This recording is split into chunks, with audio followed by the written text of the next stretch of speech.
Gloire au Seigneur Jésus-Christ de Nazareth. Yoshua Hamashiach, notre Seigneur et Sauveur. Alléluia. Amen. Nous sommes dans Habakkuk. The burden which Habakkuk the prophet did see.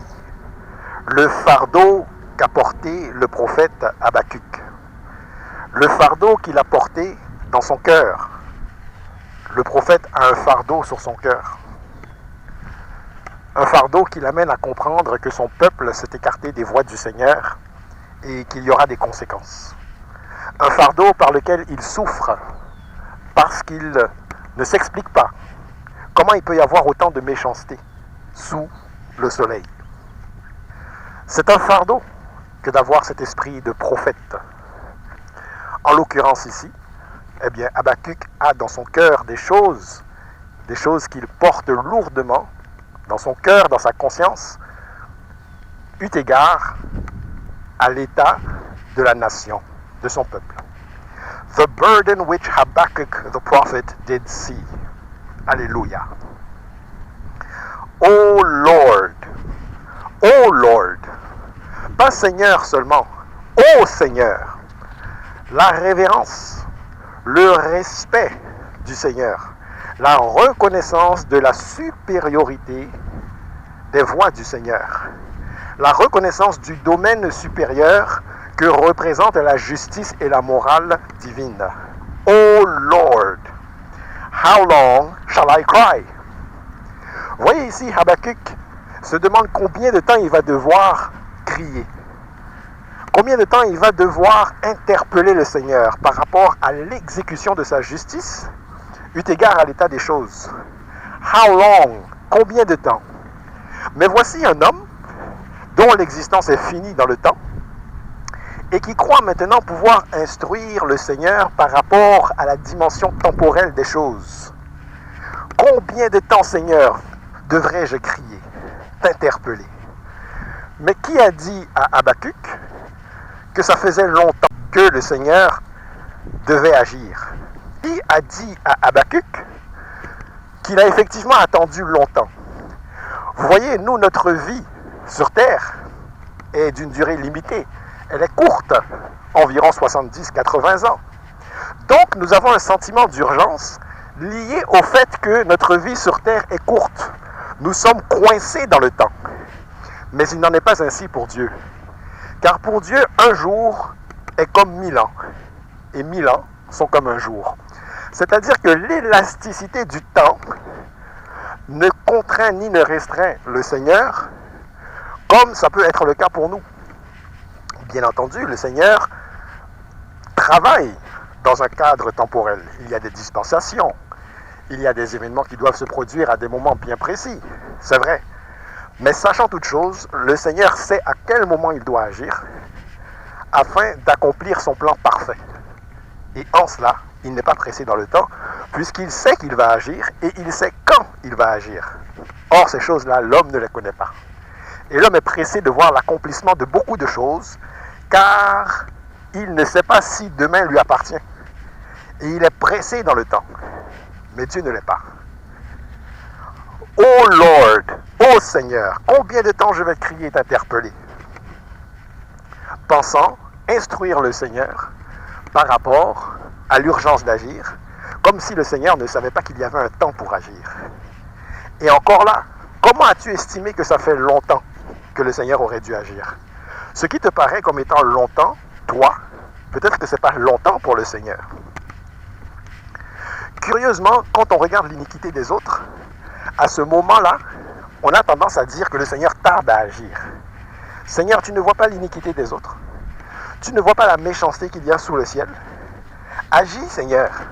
Mais quand il s'agit de toi-même, quand il s'agit de tes propres péchés, de ta propre iniquité, est-ce que toi, maintenant, tu exiges du Seigneur qu'il te corrige avec la même célérité que tu réclames pour autrui? Oh Lord, how long shall I cry? And thou wilt not hear. Et tu n'entends pas, Seigneur. Qui t'a dit que le Seigneur ne t'a pas entendu? Il t'a entendu. N'est-ce pas que la parole nous dit que ses yeux parcourent toute la terre et qu'il a les yeux posés sur toutes les actions des hommes, sondant les reins et les cœurs. Toutes les voix de l'homme sont devant sa face. Et tu demandes maintenant comment il se fait qu'il ne t'ait pas entendu? Il t'a entendu, mais il n'a pas encore décidé que c'était le temps d'agir. Or, ce n'est pas ta volonté, mais la sienne, qui se fera sur la terre comme au ciel. Alléluia. L'homme ne commande pas Dieu. C'est Dieu qui est souverain. Il est assis dans les cieux et il fait ce qu'il veut. Ne sois pas pressé de parler. Sois davantage disposé à entendre. Alléluia. The burden which Habakkuk the prophet did see. O Lord, how long shall I cry, and thou wilt not hear? Even cry out unto thee of violence, and thou wilt not save. Alors Habakkuk, pour plaider sa cause, va plus loin. Non seulement je t'appelle Seigneur, non seulement je t'interpelle Seigneur, mais c'est par rapport à un motif valable. Ne vois-tu pas la déchéance? Ne vois-tu pas la violence? Ne vois-tu pas la méchanceté qui règne sous le ciel? N'est-ce pas? De même dans Ecclésiaste, il est écrit que sous le ciel, lorsqu'on regarde, effectivement, il n'y a pas le jugement, il y a l'iniquité. Mais ça, c'est dû à l'homme dont le cœur est méchant. L'homme qui se rebelle contre Dieu et ne marche pas dans les voies du Seigneur. Et le fruit de ça, eh bien, c'est les œuvres de la chair, la méchanceté, le désir de conquérir l'autre, le désir de s'élever au-dessus de la masse. Voilà le cœur de l'homme qui n'est jamais satisfait, car celui qui aime l'or ne sera jamais satisfait par l'or, celui qui aime l'argent ne sera jamais satisfait par l'argent. De la même manière, dans Proverbe, il est dit que les yeux de l'homme, comme la mort, ne sont jamais satisfaits. Alors, Habakkuk dit, « Even cry out unto thee of violence, and thou wilt not save. » Donc, je te fais mention que ce dont je me plains, c'est une iniquité, une violence, une méchanceté, par rapport à laquelle tu devrais agir, car tu ne devrais pas pouvoir l'ignorer, Seigneur. Tu n'interviens pas par ta main puissante pour apporter le confort, le réconfort, le salut dans une situation d'oppression. Donc voici maintenant l'accusation de l'homme envers son Dieu tout-puissant, qui remet en cause les paramètres sur lesquels le Seigneur s'appuie pour juger. Comme si le Seigneur était ce juge inique dans Luc 18, qui bien que revêtant le titre de juge, qui bien que touchant son salaire, qui bien que jouissant de la notoriété du fait d'être juge, ne rend pas la justice à l'égard de cette veuve, mais il la laisse en plan. Alors Habakkuk ici lance une accusation envers le Seigneur. N'es-tu pas comme ce juge inique, Seigneur? N'es-tu pas comme ce juge inique, qui bien que revêtant l'attribut, l'épithète de juge, n'apporte pas par sa main le salut, le repos et le confort à celui qui est dans la tourmente? L'homme refuse parfois de reconnaître que les voies du Seigneur sont au-dessus des siennes, que les voies du Seigneur sont au-dessus des siennes, et que ce n'est pas l'homme qui ait des leçons à donner au Seigneur. Qui a instruit le Seigneur dans son conseil? Personne. Alléluia. Il est au ciel, il fait ce qu'il veut, nous l'avons dit. Alléluia. Donc Habakkuk va jusqu'à indiquer au Seigneur qu'il le perçoit comme ce juge inique qui ne rend pas la justice lorsqu'il serait appelé à le faire. Vous voyez, il y a des choses que nous ne comprenons pas sous le ciel et nous voulons maintenant transposer cette ignorance sur le Seigneur comme si le Seigneur, lui, n'avait pas parfaite connaissance de ce qui se fait. Le Seigneur sait ce qui se passe dans ta vie. Le Seigneur connaît les injustices qui prennent place et qui se manifestent dans ta vie. Il sait tout ça et il a arrêté un temps pour intervenir. Il a arrêté un temps pour que sa main puissante s'étire et s'allonge sur ta situation afin de t'amener le réconfort, le salut, la paix que tu recherches. Alléluia. The burden which Habakkuk the prophet did see. O Lord, how long shall I cry, and thou wilt not hear? Even cry out unto thee of violence, and thou wilt not save. Why dost thou shew me iniquity, and cause me to behold grievance? Why dost thou shew me iniquity?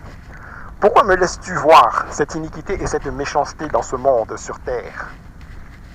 Il y a encore là un ton accusateur. Est-ce que c'est le Seigneur qui t'expose à ces choses en premier lieu? Ou est-ce que ce n'est pas d'abord l'homme qui, de par sa méchanceté et son cœur endurci, s'avère la source des problèmes qu'il y a sur terre? Souvent, les gens qui disent que Dieu n'existe pas parce que si Dieu existait, il n'y aurait pas tant de malheur sur terre, c'est ce qu'ils oublient de considérer. Avant de regarder à Dieu pour dire qu'il n'existe pas parce qu'il aurait agi, as-tu regardé à ton cœur d'abord? As-tu d'abord considéré que toi-même, tu es la source du problème et du malheur que tu dénonces? Why dost thou shew me iniquity and cause me to behold grievance? Donc toi, tu es perturbé par la méchanceté qu'il y a sur terre. Toi, tu es perturbé par l'iniquité qui règne sur terre. Ai-je bien compris que tu es plus juste que Dieu? Ai-je bien compris que tu es plus sensible que Dieu à la cause des hommes, de sorte que toi tu es affligé et tu t'en plains à Dieu? N'as-tu pas pensé que Dieu est le premier affligé en regardant sa création sombrer dans la déchéance? Et lui qui en est le créateur, n'en sera-t-il pas plus affligé que toi, la créature? Le Seigneur dira à Jonas, à la fin du chapitre 4, à la fin du livre, il dira à Jonas, Jonas, toi tu t'inquiètes d'une chose que tu n'as pas créée et qui t'a porté ombrage et t'a protégé du soleil. Mais c'est moi qui ai créé cette chose, ce n'est pas toi. Pourtant tu t'en soucies, n'est-ce pas? Eh bien, à plus forte raison, Jonas, moi qui suis l'auteur de l'humanité, à plus forte raison, je me soucie des hommes. Voilà pourquoi je t'ai envoyé prêcher à Ninive par rapport à ma création, ma créature, que je veux avertir, à qui je veux donner une occasion de se repentir et de revenir et de marcher selon mes voies. S'il y a des hommes qui ne peuvent faire la distinction entre leur gauche et leur droite, ne leur parlerai-je pas pour leur donner l'occasion de parvenir à cette connaissance, puisque je les ai créés. Or, toi, Jonas, tu t'es soucié de ce que tu n'as pas créé. Moi, ce que j'ai créé, je m'en soucie d'autant plus, Jonas. Donc, Habakkuk, penses-tu que ton tourment, par rapport à ce qui se fait sur terre, que ce tourment est étranger à Dieu? Ou ne comprends-tu pas que Dieu lui-même, le premier, est affligé par ces choses?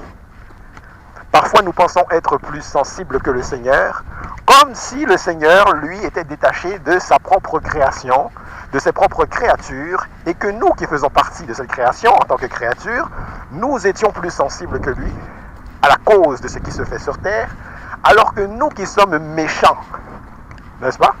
Nous sommes affligés, nous pensons que celui qui est le saint des saints, lui, ne le serait pas.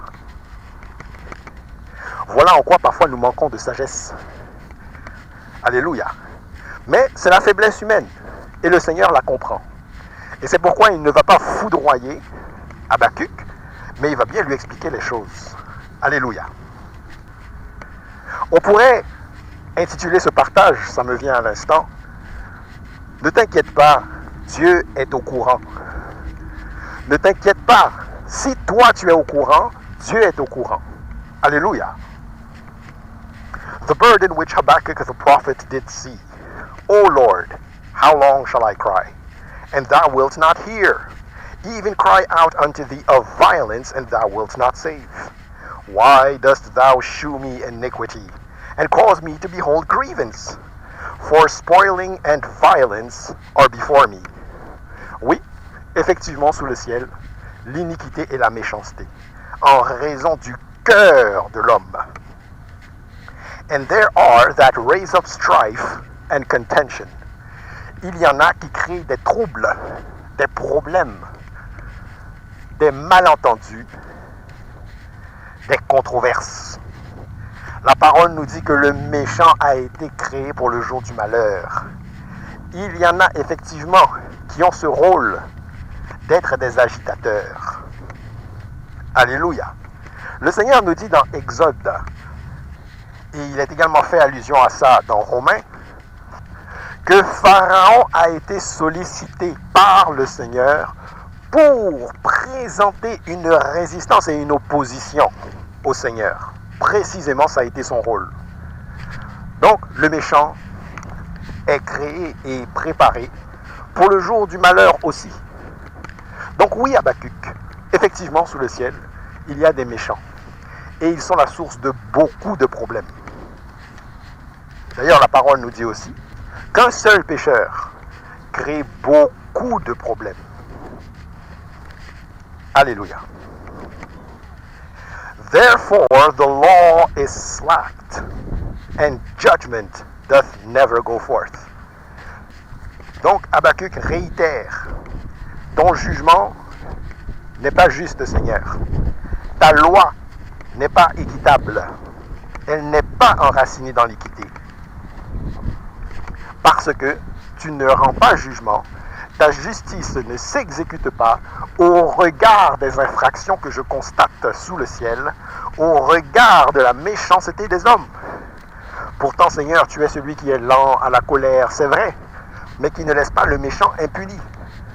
Eh bien voilà, c'est dans la première partie de cette phrase qu'il faut bien saisir, qu'il est lent à la colère. Et Michée nous dit qu'il est miséricordieux et qu'il peut même punir en deçà de ce qui est mérité comme sanction. Ô Seigneur Tout-Puissant, qui oublie les transgressions et ne retient pas sa colère à jamais. Alléluia, pour ce passage dans Michée. Therefore the law is slacked and judgment doth never go forth. Ton jugement ne s'articule pas. Donc, encore une référence à ce juge inique, à ce juge qui, voyant la situation de la veuve, n'agit pas en sa faveur, ne la réconfortera pas, mais la laissera dans sa détresse.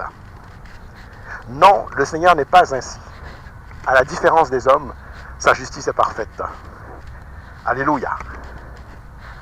Son trône est ancré dans la justice et l'équité.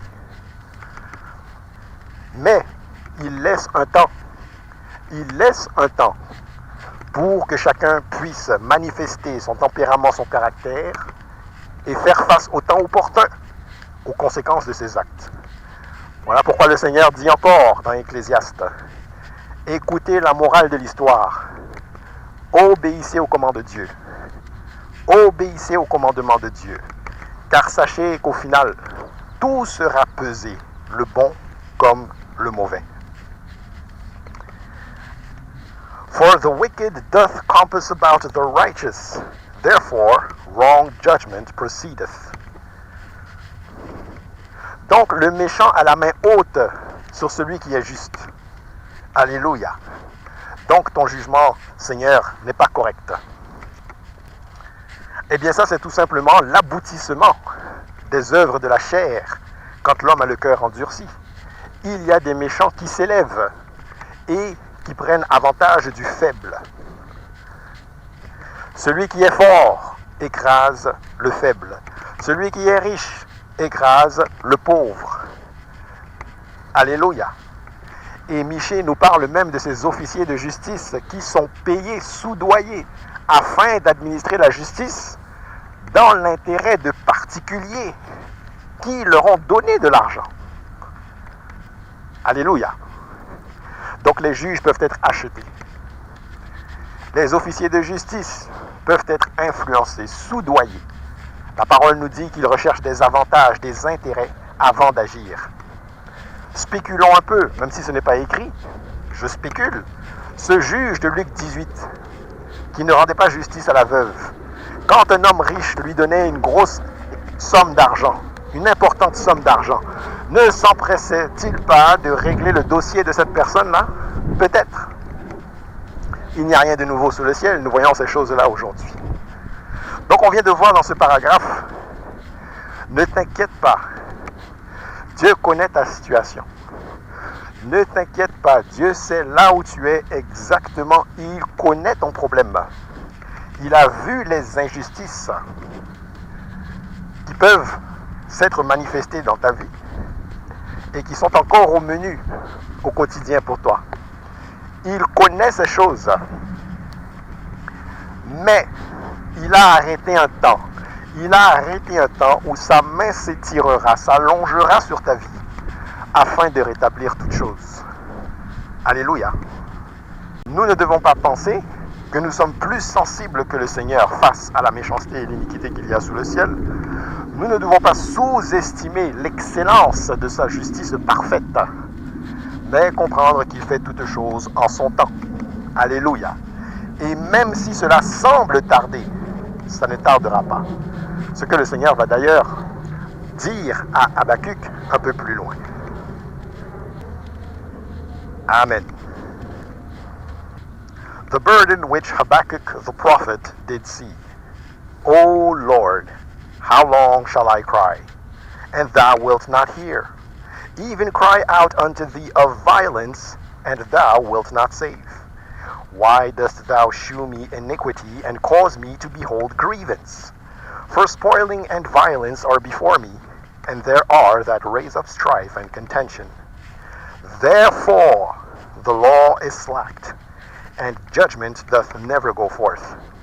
For the wicked doth compass about the righteous, therefore wrong judgment proceedeth. Ah, la relation entre l'homme et son Dieu. L'homme voudrait que les choses se fassent selon son calendrier, selon son échéancier et selon l'appréciation des faits que lui effectue. Mais nous devons réaliser que Dieu ne regarde pas les choses comme l'homme les regarde, que Dieu a une vue plus excellente par laquelle il voit les motifs sous-jacents dans le cadre de toute situation. Alléluia. Il n'est pas non plus comprimé dans le temps afin d'être pressé d'agir comme s'il n'aurait pas le temps de le faire. À la différence d'un homme qui, lui, ne disposant que de quelques années de vie, se sent pressé d'agir, se sent contraint de poser des actes, des actions, pendant qu'il lui est donné encore d'agir sous le ciel, parce que sa vie est finie. Le nombre de ses jours est limité. Le psalmiste dira, Seigneur, montre-moi, dis-moi, quelle est la longueur de ma vie, la longueur de mes jours, afin que je sache à quel point je suis un être fragile. Alléluia. Le fardeau du prophète, le fardeau que tu as sur le cœur, ne t'inquiète pas. Le Seigneur est au courant de toutes choses. Il sait et il agira en son temps. Et il agira en son temps. Alléluia. On continue. Behold ye among the heathen, and regard and wonder marvelously. Hallelujah. Behold ye among the heathen. C'est-à-dire maintenant je t'invite à poser les yeux parmi les nations. Car je vais solliciter parmi les nations un acteur. Un acteur qui va venir être l'instrument de ma justice. Et bien que l'on parle ici des Chaldéens, ou alors de Babylone, dans un sens plus large, rappelons-nous que dans Ésaïe, le Seigneur dira que les Assyriens, dans un autre contexte, sont la verge dans ma main pour la correction de mon peuple. Alléluia. Donc, quand on disait que le méchant existe pour le jour du malheur, c'est pas seulement que l'homme, par la dureté de son cœur et la méchanceté de son cœur, écrase son prochain. C'est aussi que parmi ceux qui sont méchants, le Seigneur les sollicitera au temps requis, au temps opportun, pour corriger ceux qu'il aime particulièrement. Dans Hébreux 12, le Seigneur nous dit qu'il châtie ceux qu'il aime. Car s'il ne le faisait pas, cela reviendrait à dire que nous serions des bâtards, nous qui sommes ses enfants. Alléluia. Behold ye among the heathen, and regard and wonder marvelously. For I will work a work in your days, which ye will not believe, though it be told you.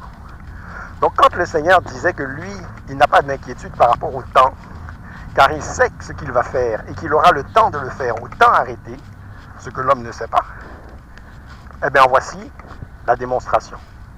Le Seigneur dit oui à Habakkuk.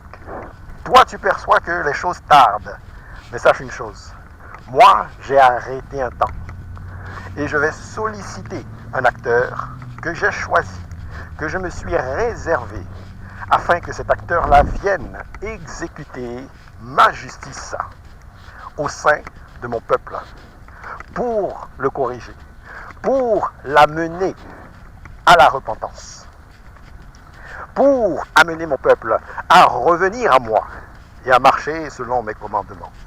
Et ce sera quelque chose de merveilleux. Ce sera une source d'émerveillement, car ce que je fais est toujours extraordinaire, dit le Seigneur des armées. Je le ferai pendant tes jours. Je le ferai pendant tes jours. Donc j'ai situé cette action dans le temps et il s'avère que tu seras concerné. Toi, être humain au jour fini, limité, déterminé.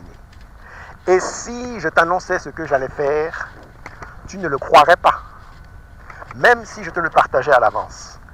Donc voilà aussi pourquoi, Habakkuk, je ne t'annonce pas toujours tout ce qui est à venir, parce que tu n'as pas forcément la capacité de comprendre l'ampleur de mon action, ni de saisir la complexité de l'accomplissement de mon plan parfait pour ce monde. Il y a des choses à venir, mais même si je te les annonçais, tu serais dépassé, parce que tu n'as pas mon entendement, parce que mes voies sont au-dessus des tiennes, étant donné que ta justice est souillée devant moi, mais que ma justice parfaite et divine, je suis le seul à la maîtriser. Vous êtes dépassé par ma justice, mais moi je connais ma justice. Alléluia. Mais comme tu as posé la question, Habakkuk, comme tu as posé la question, je te réponds. Car je ne suis pas une idole muette, je ne suis pas une statue que l'on pose sur des fondations, sur un socle, comme c'est le cas de Dagon pour les Philistins, dans 1 Samuel 5, mais je suis celui qui parle, celui qui est la parole. Je suis celui qui dit et la chose s'accomplit. Car au commencement, j'ai dit que la lumière soit, et la lumière fut. My goodness. Je suis celui qui a conclu un pacte et établi une loi en vertu de laquelle, même si les vagues s'agitent et que les vents les secouent, les mers, les océans ne peuvent franchir une limite que j'ai établie sur le sable au niveau de la plage. Je suis l'Éternel des armées. Alléluia. Les cieux et la terre, my God, s'enfuient devant sa face. Alléluia. Behold ye among the heathen, and regard. Contemple. Regarde bien avec tes yeux. Regard. Regarde bien, contemple bien. And wonder marvelously. Et sois émerveillé. Car ce que je fais est miracle. Ce que je fais est miraculeux. For I will work a work in your days, which ye will not believe, though it be told you. For lo, I raise up the Chaldeans, that bitter and hasty nation, which shall march through the breadth of the land, to possess the dwelling places that are not theirs. Vous voyez ici la dépossession des biens, des terres, le retrait du droit de propriété. Le droit de propriété est très important dans la parole. Le Seigneur donne des terres. Le Seigneur donne un héritage à son peuple. Mais il y a des circonstances où il va retirer ces choses, ces bénéfices qu'il a pourtant donnés à son peuple. Celui qui donne des terres à son peuple à conquérir afin qu'ils en soient les propriétaires, lorsque leur conduite devient inacceptable et s'écarte des voies du Seigneur et que c'est le temps de sanctionner, il peut maintenant retirer ces terres. Quelqu'un viendra pour occuper des terres qui ne sont pas les siennes. D'ailleurs, le Seigneur n'a-t-il pas dit que l'iniquité des Amorites avait atteint un seuil presque complet, que l'iniquité des Amorites n'avait pas encore atteint son paroxysme, mais que lorsque ce serait le cas, alors le temps viendrait pour les enfants d'Israël de conquérir la terre des Amorites et de se l'approprier. For lo, I raise up the Chaldeans, that bitter and hasty nation. Il y a des nations dont le caractère, le tempérament a une certaine nature. C'est ainsi qu'ils sont créés. Et leur rôle, le rôle que le Seigneur leur conférera, mettra à profit ces attributs, ces caractéristiques qui sont les leurs. Alléluia. That bitter and hasty nation, which shall march through the breadth of the land to possess the dwelling places that are not theirs. Ça, c'est une punition. Ce qui t'est donné t'est retiré. Par le méchant, qui est perverti dès le ventre de sa mère. Il est méchant, nous dit la parole. That bitter and hasty nation, qui viendra exercer un jugement sur ce peuple au cou raide. They are terrible and dreadful. Their judgment and their dignity shall proceed of themselves. Vous voyez, leur jugement va tirer sa source de leur propre cœur, de leur propre personne, de leur propre sagesse, de leur propre entendement. La justice divine qui nous échappe est parfaite. Nous, notre justice est souillée devant le Seigneur. Et ici, en l'occurrence, les Chaldéens, ils vont agir selon une justice qui va leur paraître bonne à leurs yeux. Parce que l'homme a son propre cadre référentiel. Et c'est dans cette optique que Habakkuk lui-même estimait à propos d'interpeller le Seigneur par rapport au temps qu'il avait arrêté, d'interpeller le Seigneur par rapport à son inaction face à une situation qu'Habakkuk jugeait intenable, accusant même le Seigneur de ne pas avoir une justice qui soit bonne et excellente, accusant même le Seigneur de tarder à agir.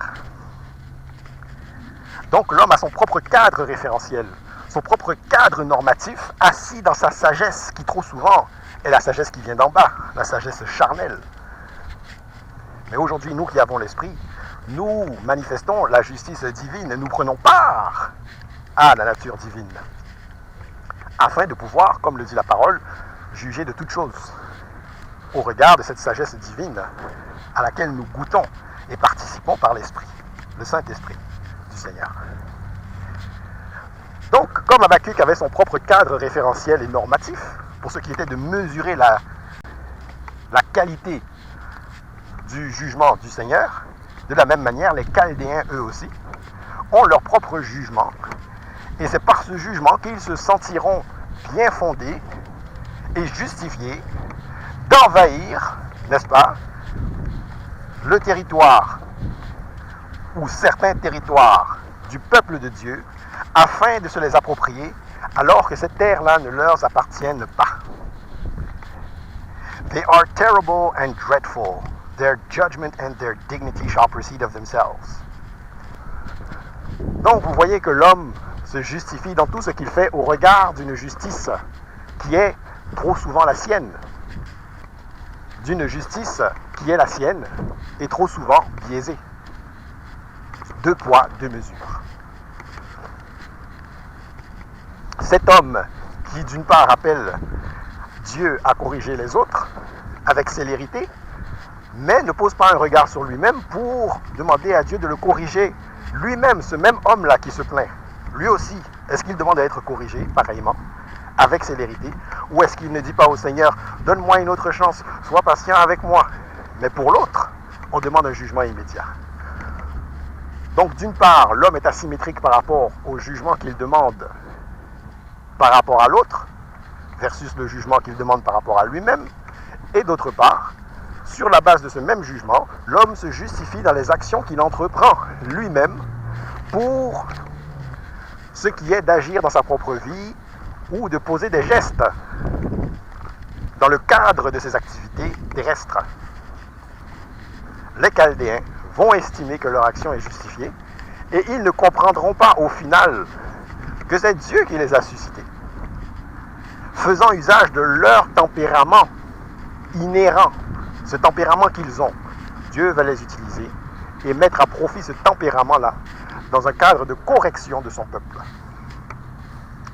Their horses also are swifter than the leopards, and are more fierce than the evening wolves, and their horsemen shall spread themselves, and their horsemen shall come from far. They shall fly as the eagle that hasteth to eat. Wow! Voyez comme les animaux nous enseignent, comme la nature nous enseigne. L'aigle qui fond sur sa proie, lorsque c'est le temps pour lui de manger, il n'a qu'un objectif en tête. Il a posé les yeux sur sa proie depuis les hauteurs, du haut des cieux, alors que sa proie n'avait même pas idée qu'il était là. Vous voyez? Et au temps opportun, il fond sur sa proie. Il s'abat sur elle. Et il frappe. Il se dépêche pour aller manger. Alléluia. Comme une flèche. Un jugement. Quelle image merveilleuse et magnifique.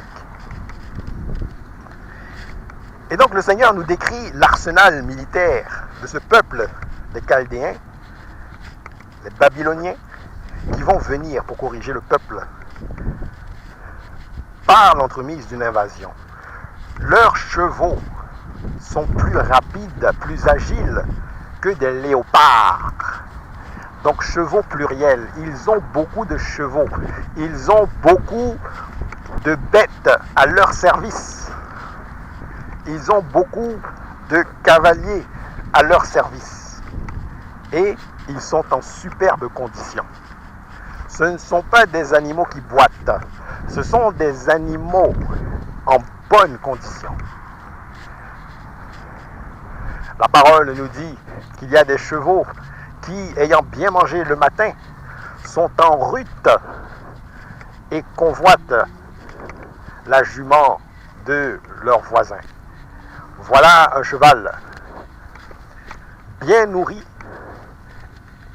et plein d'énergie et de vie. Mais maintenant, ce même cheval, son focus, son attention est portée sur la guerre, portée sur le combat. Oh, la parole nous dit encore, d'où tient-il sa force, ce cheval, qui ne recule même pas devant le son des épées et des canons. Il fonce avec puissance et s'avance au combat. Il ne recule pas. Des chevaux habiles comme des léopards. Ils sont plus dangereux, redoutables que les loups de la nuit. Et ils vont s'éparpiller, ils vont s'étaler, ils vont prendre de la place. Alléluia. Et ils viendront de loin. Voyez cet aigle qui est parti de loin et qui fonce et qui s'abat subitement sur sa proie. Voici, tel sera l'assaut des Chaldéens. Ils vont venir de loin. Je les ai choisis. Je les ai mandatés. Ils viendront de loin, et ils viendront avec force et fracas, pour prendre des terres qui ne leur appartiennent pas. They shall come all for violence. Their faces shall sup up as the east wind, and they shall gather the captivity as the sand. They shall come all for violence. C'est-à-dire qu'ils viennent, comme on vient de le dire, avec un but bien précis. Ils viennent comme un ennemi qui est là pour voler, tuer et détruire. They shall come all for violence. Chacun d'entre eux est là avec cet objectif en tête. Their faces shall sup up as the east wind, and they shall gather the captivity as the sand. Vous serez amenés en captivité comme du sable, en grand nombre.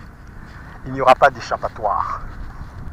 And they shall scoff at the kings, and the princes shall be a scorn unto them. Alors même ceux qui maintenant pensaient jouir d'un statut hiérarchique supérieur, même ceux qui étaient élevés dans votre société, les rois, les princes, ils seront mis à nu par cet assaut-là. Ils seront abaissés. Ils seront vaincus. Alléluia.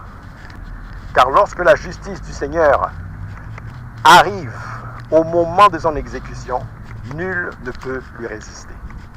Et les choses que nous avons pu accumuler dans ce monde, les titres que nous pouvons détenir dans ce monde, ne nous seront d'aucun secours face au jugement de l'Éternel. Voilà pourquoi il dit encore, qu'est-ce que cela apportera à un homme de gagner le monde s'il perd son âme? Dit autrement, dans une autre perspective, que tu sois roi, que tu sois prince, le jour où le Seigneur décide de te frapper et de te juger, ton titre ne peut rien faire pour toi. And they shall scoff at the kings and the princes, shall be a scorn unto them, they shall deride every stronghold. Toutes les forteresses que tu auras érigées ne te seront d'aucun secours. Toutes les forteresses seront abattues. For they shall heap dust and take it. Donc, c'était une technique militaire utilisée à l'époque avec de la terre, du sol. On peut fabriquer un rempart qui permette essentiellement d'avoir accès à la muraille en créant une surélévation par rapport au sol avec le sol de la terre. Donc on accumule tellement de terre devant une muraille que ça crée finalement un chemin sur lequel on peut avancer pour passer au-dessus du rempart, en créant un monticule devant ce rempart qui permette d'avoir accès au haut du rempart et ensuite de le franchir. Alors c'est ça l'image ici. Then shall his mind change, and he shall pass over and offend, imputing this his power unto his God. Et donc on l'a dit, l'homme se justifie dans ses actions par rapport à ce qu'il fait, eu égard à une justice qui est la sienne.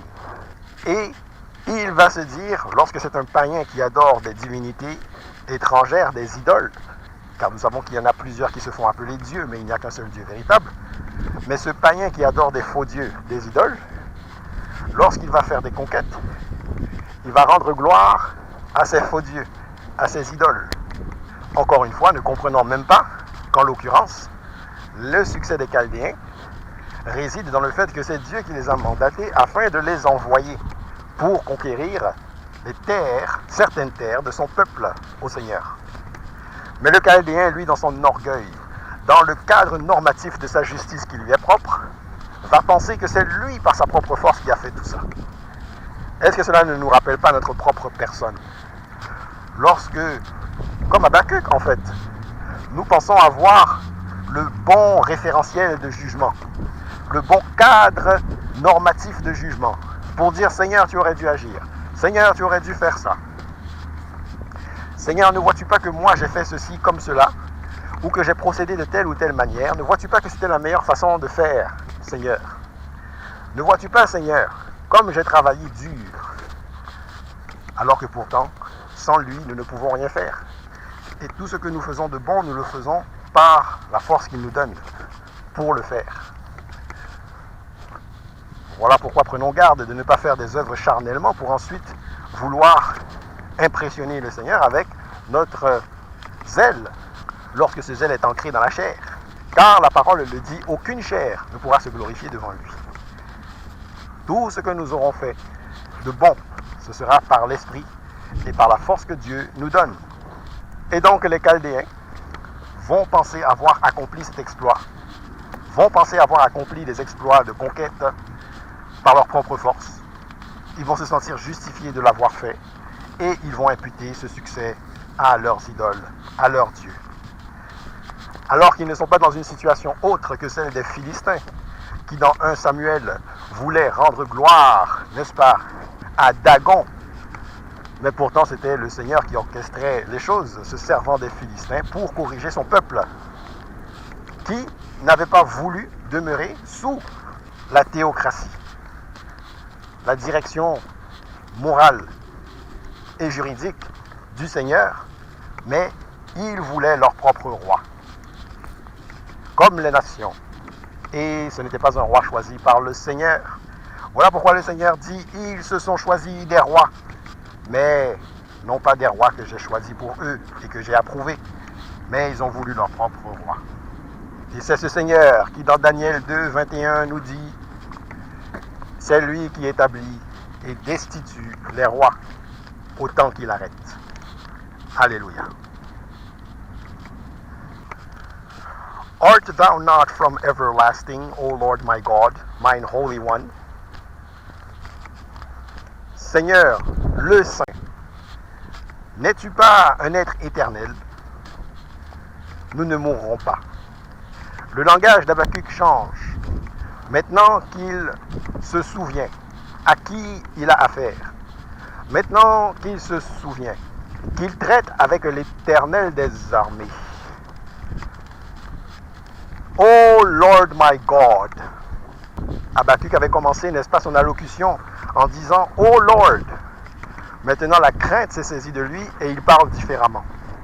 Maintenant, les titres d'honneur reviennent au Seigneur. « Oh Lord my God ». Il se remet sous l'autorité administrative, judiciaire du Seigneur. Il reconnaît de nouveau la supériorité. Il reconnaît maintenant la supériorité de son Dieu. Il reconnaît maintenant l'excellence de la voix du Seigneur au-dessus de celle des hommes. Oh Lord my God, mine Holy One, le Saint. Donc, celui qui juge, celui qui orchestre la justice avec équité et qui est saint dans ses voies et qui est celui qui est à même de déterminer ce qui est juste et ce qui ne l'est pas, car il est par définition la justice et la sainteté. We shall not die. Alors, il exprime tout de suite son souci. Il a peur maintenant, qu'il comprend qu'une correction est prévue, qu'un mandat a été émis, qu'un aigle qui a hâte de manger va s'abattre sur le peuple. Tout à coup, le ton change. O Lord, thou hast ordained them for judgment, and O mighty God, thou hast established them for correction. Habakkuk reconnaît maintenant que dans sa façon de procéder, autant qu'il arrête, le Seigneur effectivement vient apporter des solutions et qu'il se sert des uns et des autres afin d'accomplir des desseins particuliers. Ô Seigneur, ô mon Dieu, ô le juste, je comprends. Tu vas te servir de ce peuple pour apporter la correction. Parce que comme moi, tu as vu l'iniquité qu'il y a sous le ciel, comme moi, tu as vu l'injustice qui règne sous le ciel. Donc Habakkuk commence à changer son fusil d'épaule, se rappelant que le Seigneur voit tout et que c'est lui qui est au-dessus de toute chose et que c'est lui qui est la définition même de la justice. Thou art of purer eyes than to behold evil, and canst not look on iniquity. Wherefore lookest thou upon them that deal treacherously, and holdest thy tongue, when the wicked devoureth the man that is more righteous than he. Seigneur, tes yeux sont purs, je le sais. Tes yeux sont purs, je le sais. Je sais que tes yeux sont purs, que tu ne peux pas regarder une situation injuste et demeurer insensible, et que tu n'agisses pas. Comment peux-tu, Seigneur? Comment as-tu pu garder ton regard, n'est-ce pas, sur cette situation et ne pas avoir agi, ne pas avoir manifesté et exécuté ta justice, Seigneur? And makest men as the fishes of the sea, as the creeping things that have no ruler over them. Tu as permis que le méchant écrase le juste. Tu as permis que les forts écrasent les faibles et les amènent en captivité, comme des pêcheurs qui attrapent des poissons dans un filet. Et ces poissons sont impuissants. Ces poissons qui se promenaient tout simplement, qui nageaient tout simplement dans les eaux, eh bien voici, une chose s'est abattue sur eux. La parole dit qu'un oiseau peut être en train de voler et soudainement, une chose s'abat sur lui et c'est terminé. Alléluia. Alors les faibles qui se sont fait frapper par les forts, subitement, soudainement, Seigneur, tu vois ces choses. Seigneur, tes yeux sont purs. Tu ne peux pas voir ces choses et ne pas agir. Donc, tu as prévu, Seigneur, une correction pour ce peuple qui a baigné dans l'iniquité, car tu es le Saint. Therefore they sacrifice unto their net, and burn incense unto their drag, because by them their portion is fat, and their meat plenteous. Vous voyez le méchant qui écrase le pauvre, celui qui est fort sur le plan militaire et qui envahit ou qui remporte la victoire sur l'autre, eh bien, il va tout récupérer, les biens et aussi le territoire. Et lorsqu'il a fini de faire ça, eh bien, il rend gloire à son Dieu, au Dieu qu'il sert, à son idole. Il rend gloire à son faux Dieu et il célèbre et il fait diverses offrandes à ce Dieu pour lui dire merci pour cette victoire que tu nous as donnée. Mais, encore une fois, nous devons comprendre que c'est le Dieu véritable, Yahweh Tsevaot, qui a permis ces choses. Mais dans leur orgueil, ces peuples païens pensent qu'ils peuvent s'imputer le mérite de leurs exploits. Alléluia. Shall they therefore empty their net and not spare continually to slay the nations? Seigneur, cette correction que tu as prévue, quand elle va s'abattre sur nous, toi qui as des yeux purs, toi qui es juste, tu vas nous regarder souffrir, tu vas nous regarder être conquis, tu vas nous regarder être attrapés comme des poissons dans un filet, toi qui as les yeux purs. Donc maintenant, Habakkuk, qui au début, n'est-ce pas, souhaitait qu'un jugement soit mis en œuvre, exécuté, parce qu'il voyait l'iniquité sous le ciel, le voici maintenant qui, tout à coup, commence à dire au Seigneur, mais en fait, Seigneur, la correction que tu as prévue, elle n'est pas un peu sévère. Vous voyez? Parce que maintenant, c'est Habakkuk qui est concerné. Parce que maintenant, le poids de ce jugement-là va l'affliger et l'affecter lui aussi. En cela, on peut voir le concept de « il n'y en a pas un seul qui soit juste ». Tous ont péché et ne parviennent pas à satisfaire la justice divine. Habakkuk, tu es dans ce peuple, tu en fais partie. Habakkuk, toi aussi, comme le peuple que je sanctionne, toi aussi, tu as des failles. Et donc ne l'oublie pas. Quand je juge mon peuple, cela peut aussi vouloir dire des troubles qui vont accessoirement perturber certaines personnes qui n'ont pas forcément été l'auteur principal du problème auquel je m'intéresse. dit le Seigneur. Maintenant, il y a plusieurs cas de figure, parce que le Seigneur a bien dit à Abraham qu'avant de détruire un lieu, il prendrait en considération s'il y a un juste qui se trouve en ce lieu, et qu'il ne détruirait pas ce lieu s'il y a là un juste. Ce même Seigneur a aussi retiré Lot et sa famille avant de détruire Sodome et Gomorrhe. Mais il y a des prophètes qui ont été aux côtés de ceux qui ont été exilés, déportés. On peut penser à Daniel, on peut penser à Ézéchiel. Vous voyez. Et là encore, la condition de l'un et de l'autre peut être différente une fois rendu en captivité. On a vu que Daniel a eu un bon poste auprès du roi Darius.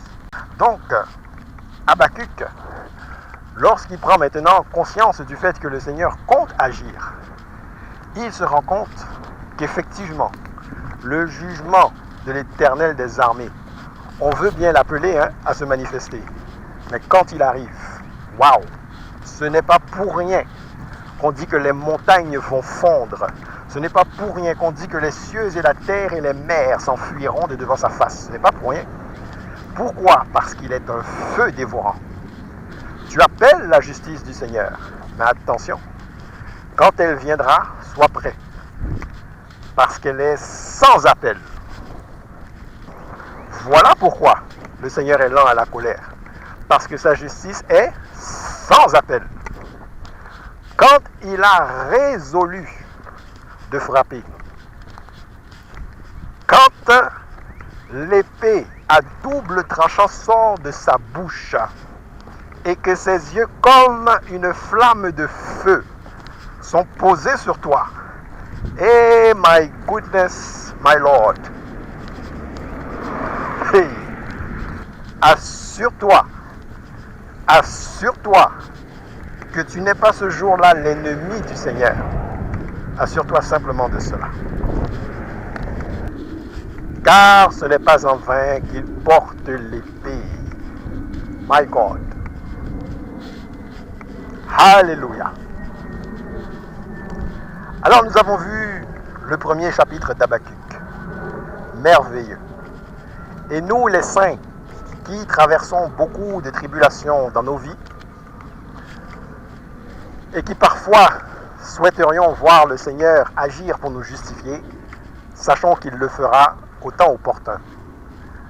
Sachons aussi que celui qui te persécute, c'est aussi quelqu'un que le Seigneur peut vouloir sauver. Et donc ne souhaite pas sa destruction. Sois patient envers ton prochain comme le Seigneur est patient envers toi. Cela dit, sache une chose, la justice du Seigneur est infaillible et le méchant tôt ou tard est puni. Voilà pourquoi la parole dit encore dans Proverbes, chapitre 29, verset 1, « Celui qui raidit son cou après avoir été averti dûment plusieurs fois, il sera détruit rapidement, sans remède. » Donc le Seigneur est lent à la colère, mais quand il frappe, il frappe. Et il juge toutes choses avec excellence. Tu n'as pas à douter de ses voies, de son jugement, et il interviendra au moment opportun pour apporter une solution et tendre sa main, te réconforter dans ton affliction. Maintenant, n'oublie pas que toi-même, qui réclame justice par rapport à l'autre, toi-même, examine-toi. Agé, chapitre 1, versets 5 et 7, considérez vos voies. Considère ta voie. Car tu vois la paille dans l'œil de l'autre, mais est-ce que tu vois la poutre dans ton propre œil? Alléluia. Et si tu as des questionnements, lève ta voix et parle au Seigneur qui n'est pas muet, et il te répondra, comme il a répondu avec patience à Habakkuk, lui expliquant toutes choses. Comprends aussi qu'il y a des choses que le Seigneur fera, tu ne pourras pas en comprendre la portée. Tu ne pourras pas en comprendre la magnitude, car c'est au-delà de ta compréhension de tes voies. Comprends aussi que nous, les hommes, nous agissons sur la base de notre propre justice, qui est biaisée, qui est souillée devant le Seigneur. Et de cette façon, nous nous croyons justifiés de faire beaucoup de choses. Nous pensons être dans le droit chemin ou avoir bien agi à bien des égards. Alors que souvent, ou alors parfois, nous pouvons nous égarer. Et nous n'agissons pas sur la base d'une justice qui soit la bonne, sur la base d'une justice qui soit divine. Cela dit, les yeux du Seigneur sont sur nos voies. Il est là pour nous guider. Il est là pour nous réconforter. Et lui qui est jugement et justice, aucune situation ne lui échappe. À cet égard, il est jugement de par la nature intrinsèque de son être. C'est-à-dire que quand Caïn a tué Abel, il n'y a personne qui a eu besoin de porter plainte. Aucun rapport de police ou d'inspection n'a été requis. Dès la mort, dès l'assassinat d'Abel, il est écrit que le sang d'Abel, sous terre, criait au Seigneur. Et le Seigneur était tout de suite au courant de ce qui s'était passé. Mais en bon juge et administrateur de la justice, bien qu'il soit détenteur de toutes les preuves dont il a besoin, des preuves infaillibles s'appuyant sur sa justice spirituelle, néanmoins le Seigneur a posé des questions à Caïn. Et c'est lorsque Caïn n'a pas voulu reconnaître son tort que le Seigneur n'a eu le choix que de lui présenter les preuves irréfutables de sa culpabilité à Caïn.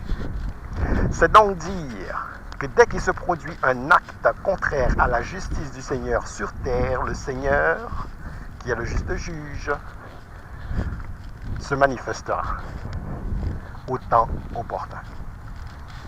Alléluia. Sois dans la paix, sois dans l'assurance, et mets ta foi en Jésus-Christ, notre Seigneur et Sauveur. Il veille sur toi.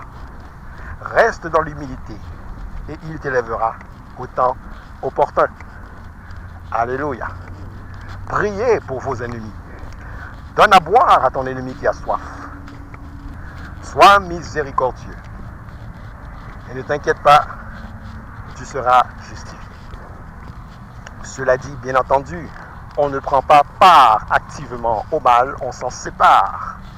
Sortez du milieu d'eux. Séparez-vous des ténèbres, car il n'y a pas de rapport entre la lumière et les ténèbres. Seigneur, nous sommes faibles. Aide-nous dans notre faiblesse. Père de gloire, nous nous justifions à bien des égards dans nos travers. Seigneur de gloire, nous avons l'œil aiguisé pour détecter les failles et les faiblesses de notre prochain. Père de gloire, donne-nous à nous ausculter avec la même précision chirurgicale avec laquelle nous auscultons les autres. Seigneur, aide-nous par la puissance de ton Saint-Esprit, car par la chair, nous sommes faibles et nous ne pouvons rien. Il y a une loi contraire à ta bienséance dans nos membres que nous devons gérer, nous devons dominer sur les désirs de la chair par la puissance de l'Esprit et ainsi marcher dans l'Esprit, sachant que les désirs de la chair sont contraires à ceux de l'Esprit. Et pour accomplir cela, Seigneur, nous restons à tes pieds, nous contemplons ta gloire. Alléluia. Et tu nous arroses, Seigneur Jésus-Christ, de ton onction, de ton huile, toi qui es l'eau de vie. Et Seigneur Jésus, qui est bon envers nous, nous sommes encore en vie, Seigneur Jésus-Christ. Voici la nature que tu as créée. Ô Seigneur Jésus de Nazareth, Roi des rois et Seigneur des seigneurs, que toute la gloire te revienne. Alléluia. Seigneur, je prie pour celui qui est dans les épreuves, dans une affliction, qui est oppressé, Père de gloire. Étends ta main sur sa vie, mon Seigneur, mon Dieu, mon roi, et apporte-lui le réconfort. Apporte-lui le réconfort. Relève-le, Seigneur. Relève-la, Seigneur. Là où ses émotions, Père de gloire, l'envahissent et la paralysent, cette personne. Que tu puisses lui tendre la main encore aujourd'hui, Seigneur Jésus-Christ, et lui donner la force de continuer. Car, Seigneur, tu renouvelles les forces de celui qui met sa confiance en toi. Père de gloire, éclaire celui qui marche dans les ténèbres, afin qu'il connaisse ta lumière magnifique. Seigneur Jésus, il y a quelqu'un quelque part qui est malade. Sa maladie a un nom, mais ta parole nous enseigne qu'il y a un nom au-dessus de tout nom, afin qu'au nom de Jésus, tout genou fléchisse de tout ce qui est dans les cieux, sur la terre et sous la terre, et que toute langue confesse que Jésus-Christ est Seigneur. Seigneur, par la puissance de ton nom, par la foi que nous avons dans ton nom, comme Pierre qui a dit: pourquoi nous regardez-vous alors que cet homme handicapé a été guéri? Ce n'est pas par notre propre force, mais par la foi que nous avons dans le nom de Jésus-Christ de Nazareth, que cet homme a été guéri. Seigneur, par la puissance de ton Saint-Nom et la foi que nous avons dans ton nom, que ce malade aujourd'hui soit guéri. Que sa maladie quitte son corps maintenant par le nom puissant de Jésus-Christ de Nazareth. Car tu as vaincu, Seigneur Jésus-Christ, les ténèbres et la maladie à la croix. Tu as vaincu les ténèbres à la croix, Seigneur Jésus.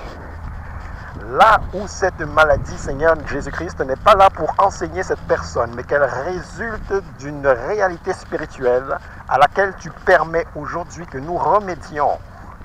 Je prie que cette maladie quitte son corps maintenant, au nom de Jésus-Christ de Nazareth. Merci Seigneur pour cette famille que tu restaures. Merci Seigneur pour cet homme également à qui tu apportes réconfort dans son affliction. Que tu puisses, Père de gloire, encore une fois, nous réconforter là où nous avons des faiblesses, là où nous avons besoin d'être enseignés par ta personne, là où nous avons besoin, Seigneur Jésus, que tu sois notre rocher, auquel nous souhaitons nous abreuver, Seigneur Jésus. Alléluia. Père de gloire, merci. Merci pour ton esprit. Merci pour ton amour. Merci Seigneur de gloire. Que ton nom soit glorifié et magnifié encore aujourd'hui. Au nom puissant de Jésus-Christ de Nazareth. Merci Jésus. Merci Seigneur de gloire pour les cœurs que tu touches.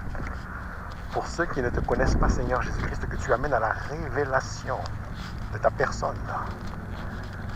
Car tu es le Dieu qui se révèle à ceux qui le cherchent, à ceux à qui tu as donné de te chercher. Soyez bénis dans le nom puissant de Jésus-Christ de Nazareth, Yoshua Hamashiach, notre Seigneur et Sauveur, devant qui nous nous repentons aujourd'hui, devant son trône de gloire, car il a ouvert le chemin afin de le rendre manifeste, afin que nous puissions venir devant lui, dans sa présence, pour nous prosterner devant sa face. Gloire à ton Saint-Nom, Jésus-Christ de Nazareth, mon Seigneur, mon Dieu, mon roi. Que toute la gloire te revienne. Merci pour ce jour magnifique. Merci pour cet enseignement et pour ta parole qui donne la vie et qui est la santé pour nos os. Au nom de Jésus-Christ de Nazareth. Alléluia. Bénis tous tes enfants, Seigneur, et encourage encore ceux qui sont sur le terrain à faire l'œuvre pour l'avancement de ton royaume. Au nom de Jésus-Christ de Nazareth, ouvre encore notre intelligence. Alléluia. Amen.